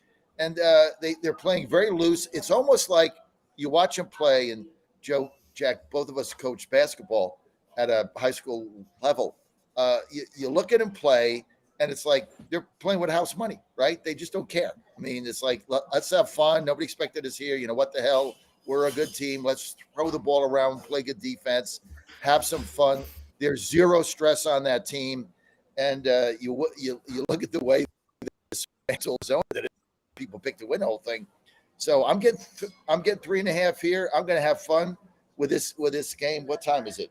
This game is at 8:50. So the WV game will be over here. I think that's at 4. So I'm going to kick back with a PBR here and have a lot of fun watching this game. I'm taking it 3.5. Yeah.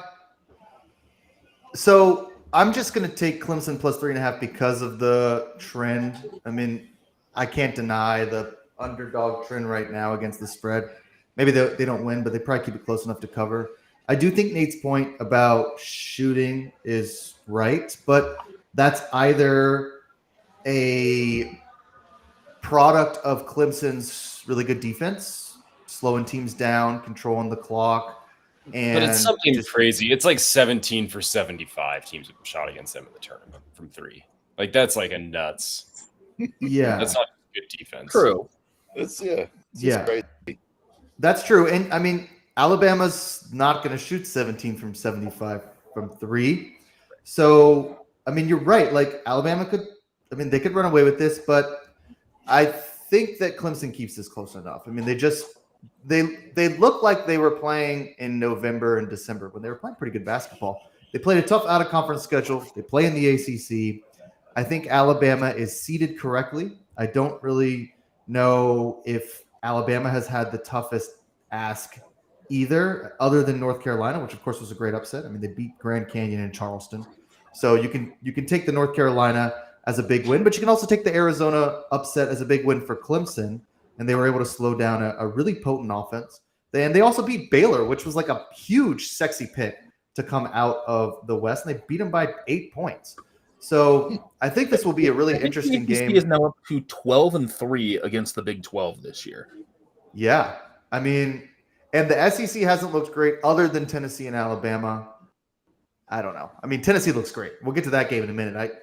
I'm starting to fall in love with Tennessee here as like having a real chance to move the needle. But I'm just going to take it's just the underdog spread for me. Like it's just that trend. Like if you're going to go 9-2 or 10-2 ATS as an underdog, I'm just going to keep taking you as an underdog until you fail to cover.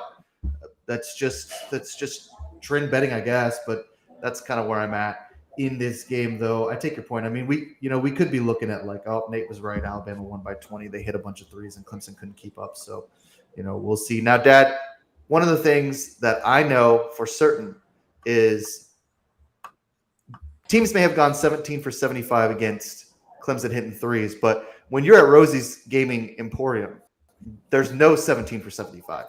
I mean, you're going to start hitting those winners a little bit quicker. Tell us a little bit about Rosie's Gaming Emporium. Jackpots. It's all about jackpots. It's all about jackpots and big payouts. Lowest take, if you like going to the slots, if you like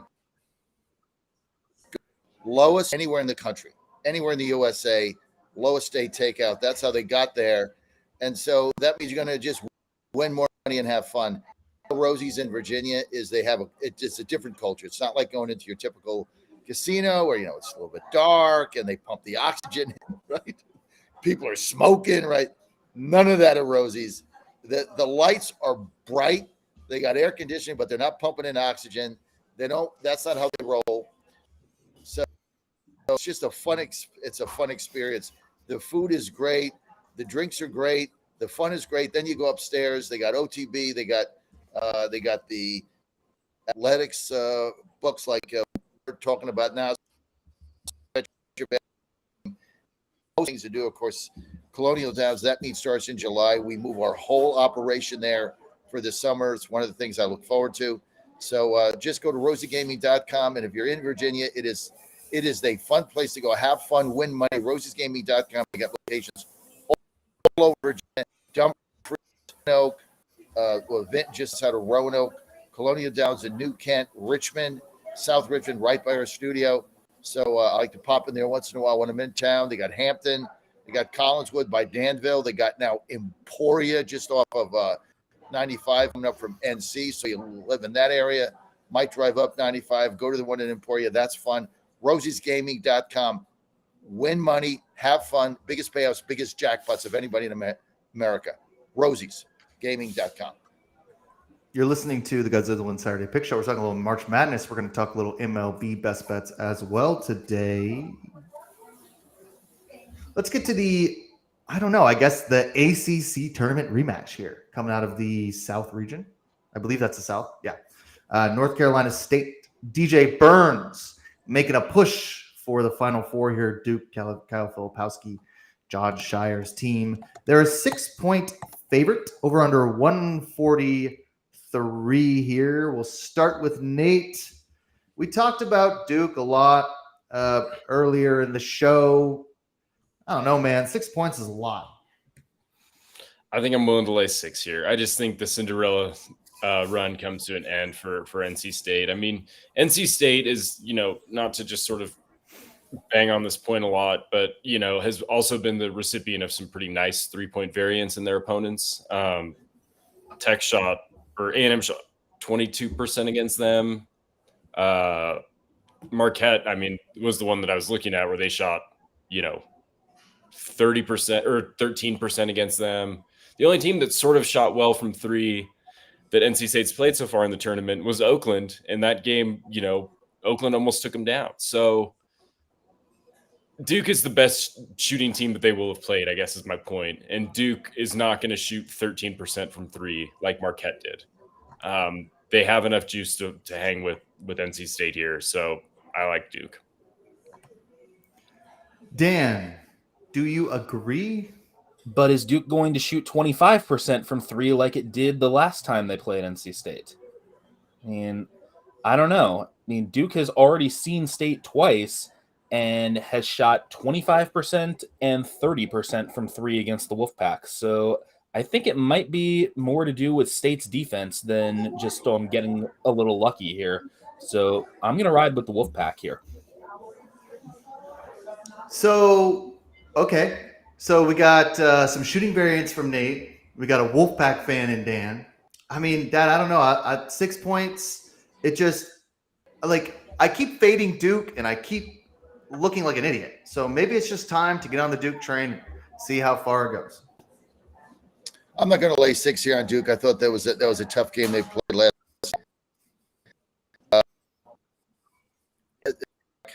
NC State, you keep betting against them. They keep beating teams, and 6 just seems a lot for me in these games. I don't like this game. I'm not going to bet it.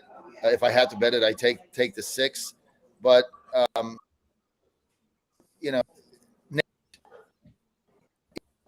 half the players on the Cougars don't get hurt last night. In game, does Duke win that game? No. Right? No. Duke shouldn't be here. If just Shed doesn't get hurt, they don't win that game. It was close as it was.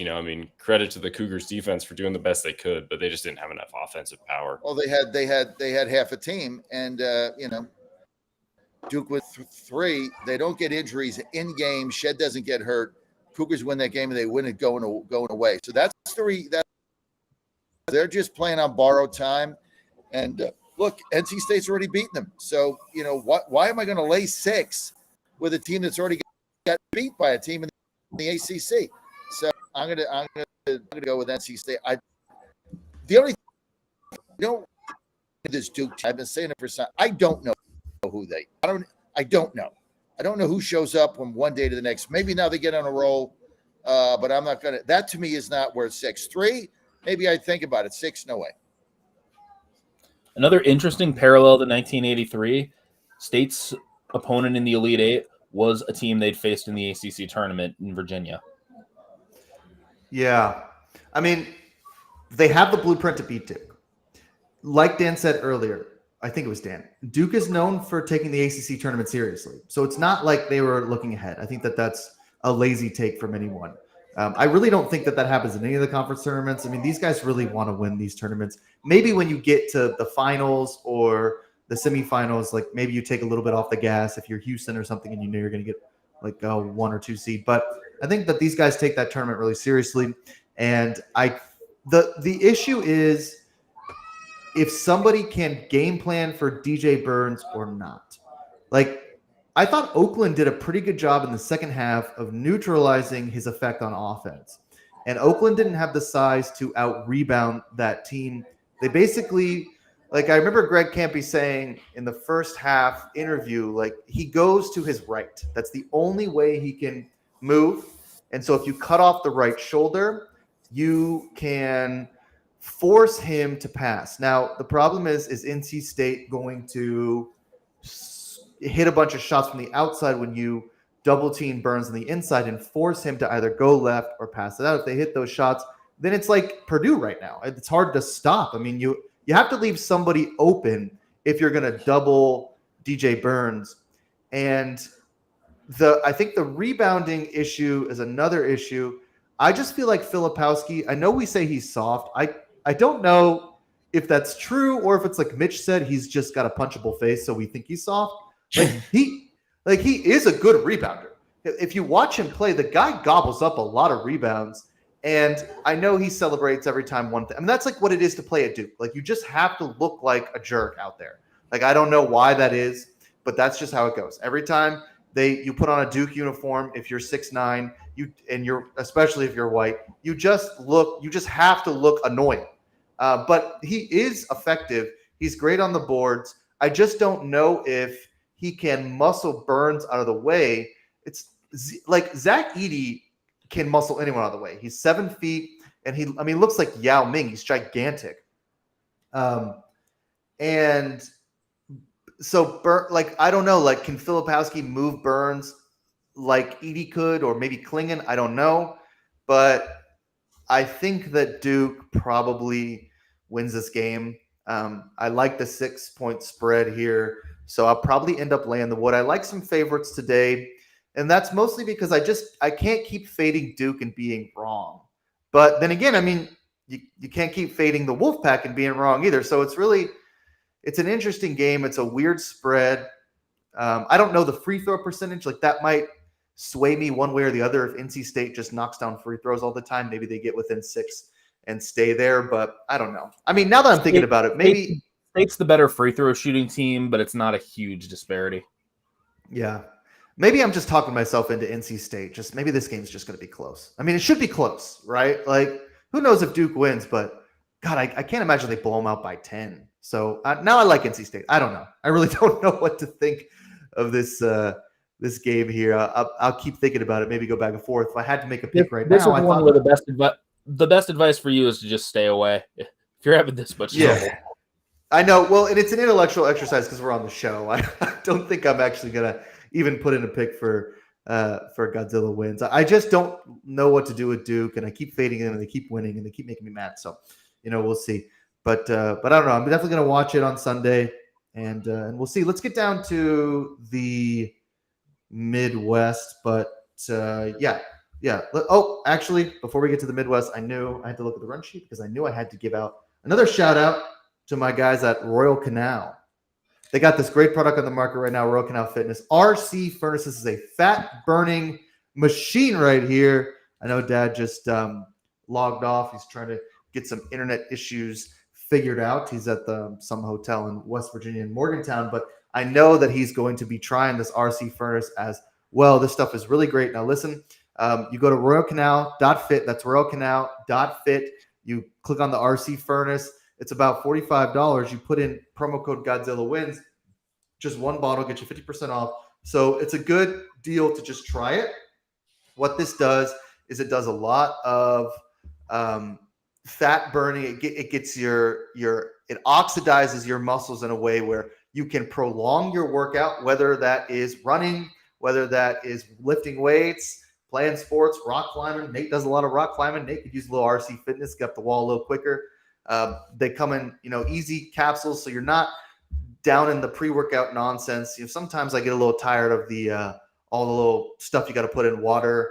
I'm actually getting really tired of some of the stuff I'm putting in water. To be honest with you, I might switch to something else here, but that's a conversation for another day. RC Furnace, fat-burning machine here. A lot of folic acid in this, a lot of B12. RoyalCanal.fit. That's RoyalCanal.fit. Put in the promo code Godzilla wins for the RC Furnace, and you'll get half off your first order. And then after that, once you subscribe, because I know you're going to love it, it's 2 for the price of 3, I believe. 2 for the price of 3. So, RoyalCanal.fit, RC Furnace, check it out. All right, you're listening to Godzilla Wins Saturday Pick Show. We're halfway through our tournament. Oh, no, we're almost done with our tournament picks. We got one more region. That's the Midwest. That's our favorite region, baby. Purdue, Tennessee. I got to start with Dan because he's been banging the drum for Purdue, and I've been looking at him being like, this guy's crazy. Purdue sucks. But he was not crazy. He was right. So Purdue is -3, over under 148. But listen, Tennessee, man, I mean, they were the 2 seed for a reason, and they look great after laying an egg in the SEC championship against Mississippi State.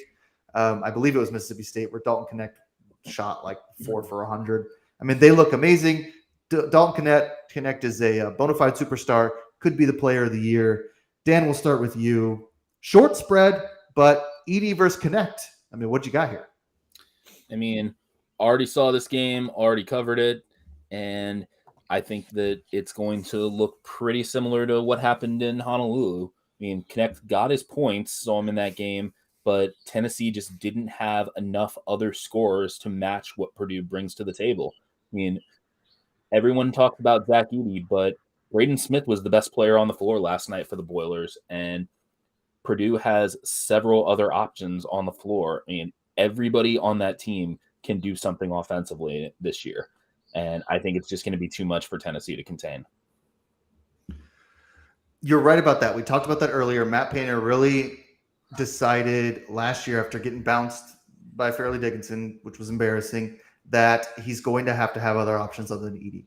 It worked last year all the way up until the tournament, and a team that starts hitting threes, they couldn't keep up. Now this year, they can keep up with that because if you double team Edey, they kick it out, they knock down a three, and they keep rolling. But Nate, I know you like Tennessee here. Before we get there, one thing I want to touch on, because you're absolutely right about that with Painter. And one thing that Painter deserves a lot of credit for is he didn't panic and go full on into the transfer portal to get like 3 or 4 guys and try and completely remake his team. He trusted Braden Smith and Fletcher Lawyer to develop, and then added one piece in Lance Jones that he felt would be the missing ingredient that Purdue needed to really get over the hump. And his players have proved him right. They've grown up quite a bit this season, and I think he deserves a lot of credit for using the transfer portal in a nuanced way in an era where coaches are tempted to just go out and get a whole different team in the offseason. Yeah. And I mean, Nate, that's to your point that you talked about earlier, continuity, right? Like just getting anyone in the transfer portal and trying to throw together a team just doesn't work that well. You have to have some experience playing together. Definitely. I guess for this game, I'm of two minds. Like in terms of just betting it, one of the things that I've been doing to lose money lately is betting Tennessee unders. Because I just keep like looking at their defensive metrics being like, this total is nuts. And then, I'm like, and in this game, I'm looking at Purdue's defensive metrics, particularly since like the beginning of the month. And their, defensive rating isn't like awesome for, the season, but it's still, 17, like they're still playing pretty good. Like defense, so like for my money, I think like under's probably the play. But like, yeah, like, I don't know. I'm kind of like Jack. Like, I'm just kind of into this Tennessee team. I like watching them play. I like the defense. I like Dalton Connect. Do I think they have like a realistic like shot at an upset? Like, I don't know. I mean, Purdue's just so dangerous. I mean, they look to me like they have, the best player with Zach Edey, the best shooters around him, and they play really good defense too. I think Purdue's like just a totally complete team. I think that Dan's totally right, but my heart just says Tennessee. So let's do that. Over or under? You going with the over? But I like the under. I do like the under. I'm just going to. Oh, jeez. What was that? The ship is sinking. I'm about this deep in water betting those totals, but I'm just going to keep.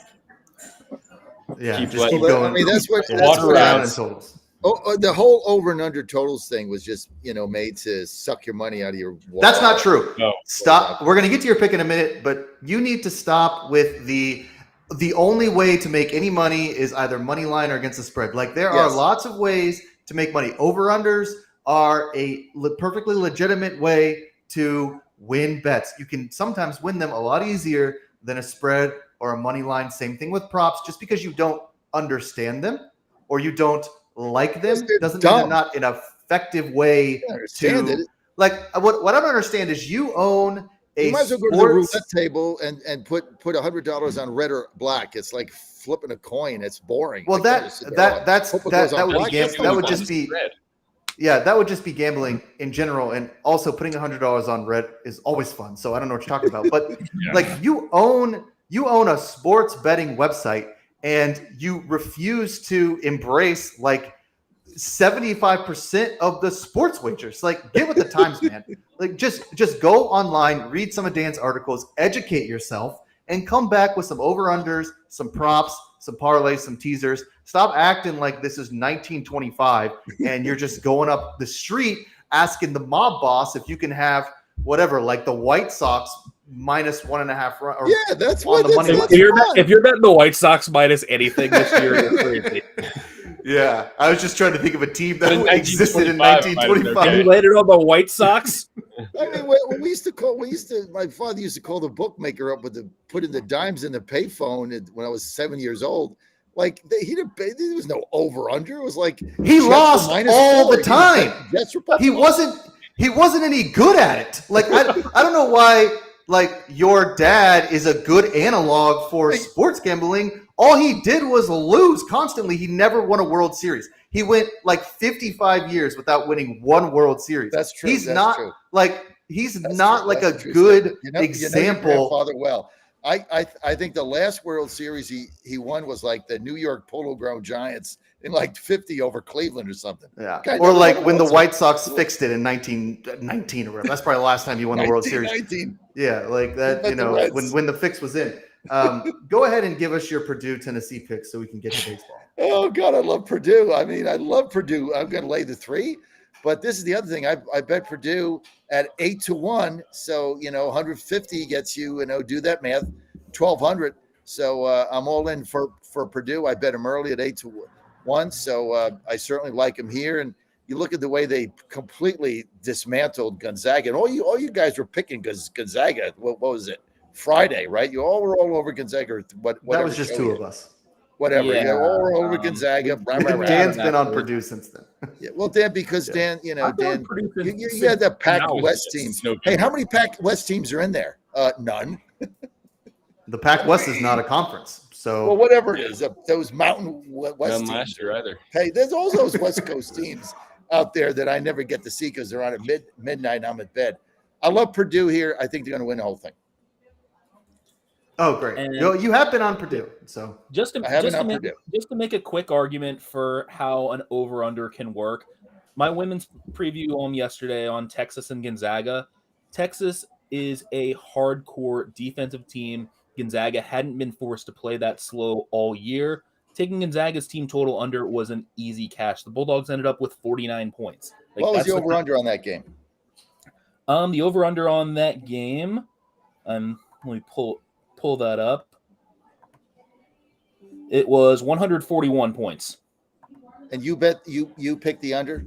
Yeah, I went Gonzaga's team total under because Gonzaga hadn't been forced to play that slow. You had the Gonzaga team total under. Yeah, Gonzaga's team total under. That's complicated. That's way too hard for me. Now you're picking like a particular team that go under? Yeah, I do that all the time. I don't. Yeah. I don't. 20 points. Sometimes I just don't know how you've made it this far. How is that complicated? Texas women's basketball and Vic Schaefer are a hardcore defensive team. The Longhorns just squeeze the life out of their opponent. All right, so when you watch the game, like what do? Root for the team that you bet the under to not score any points? Like root for like missed shots? Yeah, root for missed shots. Root for one possession, one shot per possession. You act like you've never gambled. Don, like if you want to go the other way and it's like when you do a blackjack table and being like, so what do you just root for the dealer to bust the whole time? It's like, yeah. Dude, that's John, go the other way and root for teams like Alabama and High Point to put up a boatload of points. Yeah, I mean, he's High Point overs was one of my favorite plays all year. He's just being ridiculous to get us all worked up in the morning. He knows how a team total works. He's not like he has a driver's license. This isn't difficult to figure out that you can bet a team to score less points than their over under and it works. So just, I mean, he's just doing this to work us all up. He understands how all this stuff works. He's been to the casino and, so all we're doing is trying to pretending like he has no room for new knowledge. Yeah.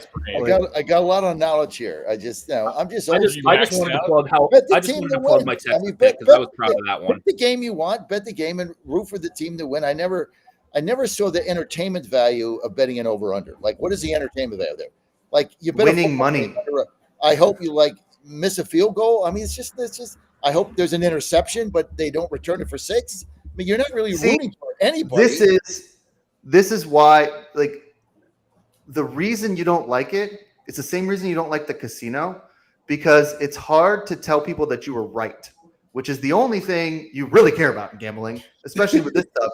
It's very hard to explain that you were right about an over-under team total or some player prop. It's very easy to be like, I told you the Yankees were going to win.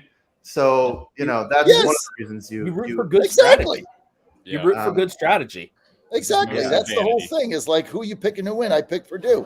So when Purdue wins, I'm the only guy that picked him out of this whole panel. That's not true. Dan picked him. Did you pick him, Dan, to win the whole thing? Yes, I did. Okay, so me and Dan picked Purdue. Nate's out because he picked the Cougars, although he got screwed. I'm just hoping at this point, I'm just hoping that I beat my wife because she has Connecticut. Yeah, I picked Iowa State. I picked Auburn. I picked Baylor. You're out. I picked all sorts of really interesting teams. Right now, according to ESPN, Amy is the favorite to win our bracket pool. Yeah, I know. I saw that. But hey, that's how it goes. She's she's shrewd in her UConn pick there. So listen, Dan, let's get just really quickly, 30 seconds, fire off a couple women's best bets you have, and then we'll get to baseball. I mean, I'm going to stick with Texas and on the defense, and I think that might be a train to ride all the way into the national championship game because South Carolina, they didn't look that great against Indiana. That was a pretty easy cover, taking the Hoosiers plus the 15.5 there. I think the Gamecocks will get by NC State, but I think they're going to struggle if they have to face that Texas defense, and I think the Longhorns are probably going to find their way to the championship game. So I think it could be Texas against UConn. That's really interesting. Well, that'd be kind of fun.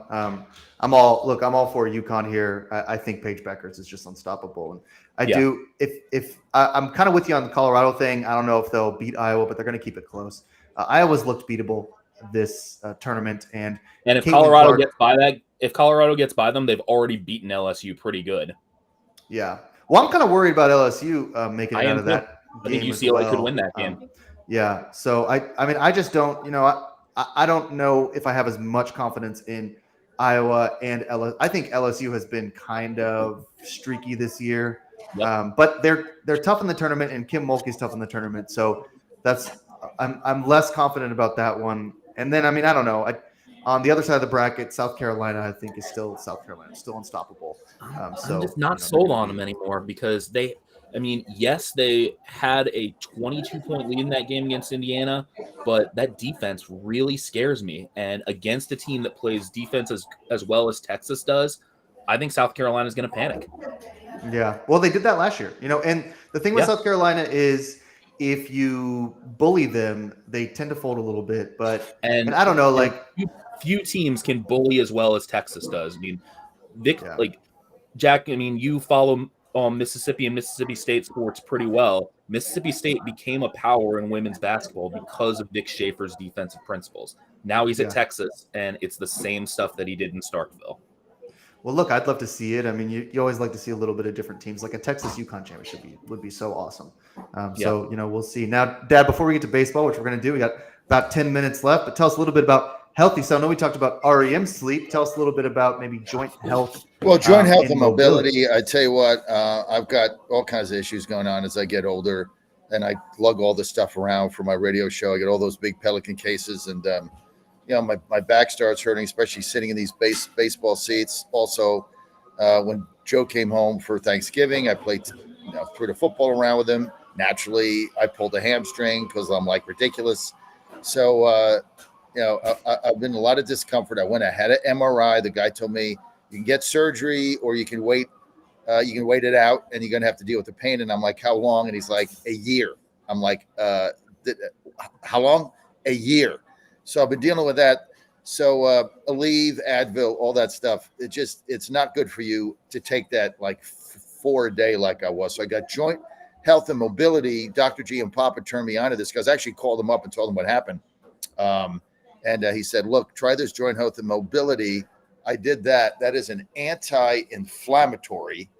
And but it takes about 2 weeks. It's going to take you 2 weeks. It's not a day. And so I took it. Pain subsided, got off the Aleve and the Advil. Then I ran out and I forgot to do the subscriber thing. So I just ran out, and then I'm traveling, and I got to order it. 2 weeks go by, the pain comes back, right? So then I got to call up Dr. G's son, Doug. I'm like, Doug, can you just FedEx me some? Because I got to get back on this stuff. He did. Now I'm taking it. You don't see me squirming around like you did in this chair a couple weeks ago. So I'm feeling better. This thing is an all-natural anti-inflammatory. Now, if you're 25 years old, you're just not going to need this. But if you're getting a little long in the tooth, like me and Tim Skillett and Starman and the people on Getter, I know you guys got aches and pains. Check this out. Go to healthycell.com/Godzilla. Promo code Godzilla. You're going to get 20% off. Get the joint health and mobility. Now, it will take 2 weeks. So it's not like, you take it. It's not like a leave where in 15 minutes you feel better. No, this thing's going to take you 2 weeks, but then stay on it because your pain level is going to decrease because it's a natural anti-inflammatory. And so now I'm taking it every day. I feel 100% better.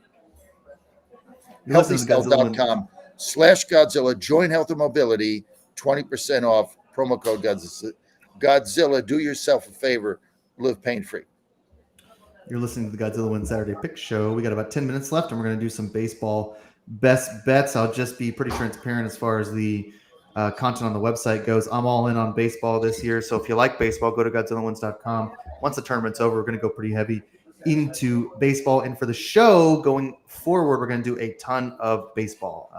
That's just more what I'm seeing as far as the data and the analytics show, what some of our readers and listeners are interested in. Seems to be pretty heavy on baseball. So if you like baseball, make sure to tune in and go to the website. Dan, we're going to start with you. We'll go around the horn here. I've got some picks as well. Just give us a couple of your best bets for the day. This is a pretty loaded schedule, so there's a lot of games on the slate today. Yeah, so one that I really like, I mean, I'm probably not going to do this very often with St. Louis, but I think I'm going to take a shot with them today against the Dodgers because Yamamoto did not look good in his first start against San Diego. I mean, did not get out of the first inning, if I remember correctly. And Lance Lynn is going for the Cardinals and pitched for the Dodgers last year. He knows this lineup, so I think this is the time to make a value play on the Cardinals. So that's one that I'm leaning toward there. And then let's see. I'm looking at this Cubs-Rangers game, and I think that the under is probably the way to play this. I think Kyle Hendricks can get a quality start in this one. He closed out last year pretty well with 3 runs or less in his last 4 starts of the season. I mean, I'm not that high on the Cubs putting up a big number, so I think 9.5 might be a couple runs too many. So 2 games there you like. Interesting Cardinals pick. I hear you with the Lance Lynn thing, although I kind of hate Lance Lynn, even though I think he went to Ole Miss, if I'm not mistaken. I just don't like him. I don't like that he has like 1 pitch. Dad, go ahead and give us some of your best bets today. Well, I got a big day today. I'm going to come back with the Astros with Hunter Brown. They get Abreu back, which is a big deal for them. Presley's also available because he threw too many pitches on Thursday. So now they got their full complement back. And I think missing Abreu was a disaster for them for these 2 games. So, Houston's not going to go 0-162. They've lost 6 straight games at home. Eventually, they're going to win a game at home. It's minus 135. I'm going to go with the Astros and Hunter Brown here at home to end this nightmare that's going on. That's number 1. I love Philadelphia today coming back against Atlanta with Nola. Very tough at home. I'm going to go with them. I'm going with the Orioles until somebody starts beating them at home in Camden Yards with Rodriguez. That's not that big of a favorite. I just saw it earlier. I think they're minus 165, so I'm going with that. I love Seattle at home with Kirby. Seattle, these couple of these pitchers they got, Logan Gilbert, George Gray, these guys are tough at home. They play very good in Seattle, so I'm going to go with them. And normally I would bet against the Cardinals, but there's no way I'm going to lay 225 with a guy that couldn't get out of the first inning in his first major league game. I mean, that's insane. Problem with Lynn is, and I like your pick here, Dan, at plus 200. Problem is he's got 1 pitch of fastball. Dodgers fastball hitting team. But yeah, I mean, if I had to bet that game, I think the Cardinals are a good bet, and I'm gonna just go with the Diamondbacks. I'm gonna lay the 175. Colorado is horrible. This team is dreadful. Arizona's at home. I think they win that game. $1.75 worth it. So those are my picks. I'm gonna run through a couple here as well. Try to get these up on Godzilla Wins today. We'll see.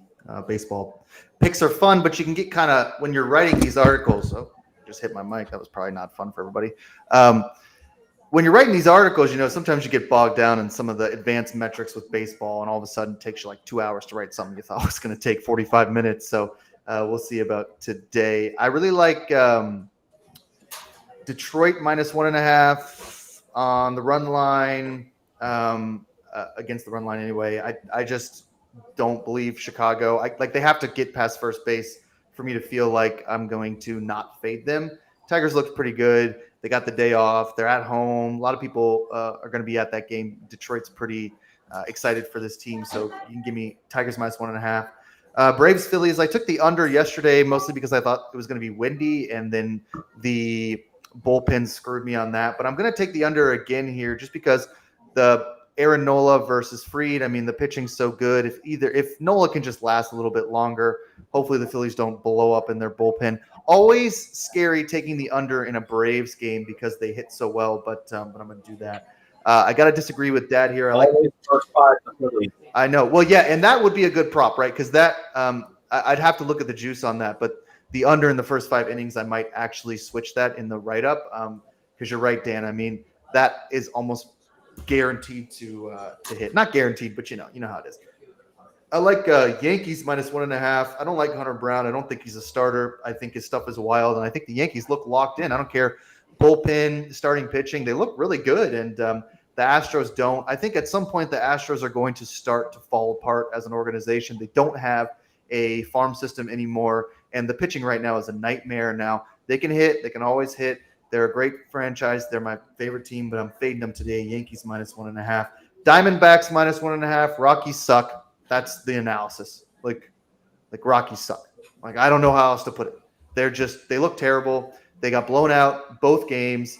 And I think that they're going to get blown out again today. And the Diamondbacks look fun, man. I mean, we saw them small ball. They were to the World Series last year, but they got a little bit more power this year. They're at home. They always hit well at home, so it should be fun. Last one I like, Brewers under 3.5 for the team total. I think Severino's going to come out and pitch pretty well today. And one of the things I love about City, the City Field in Queens, is it's very difficult on right-handers. They just, unless you're going like Oppo is difficult, I believe, on right-handers. So it's a tough ballpark for right-handers. They don't get it out as much, and I like Severino anyway, so I'm just going to go Brewers team total under 3.5. They didn't look that great yesterday as well, so those are my picks. Nate, if you have a couple picks, you can throw them in there. Otherwise, we'll take us out. All right, I got a couple. A little bit dissenter. I like the Brewers here. I just think they're going to get better offensively as a team. They're still working some young pieces in.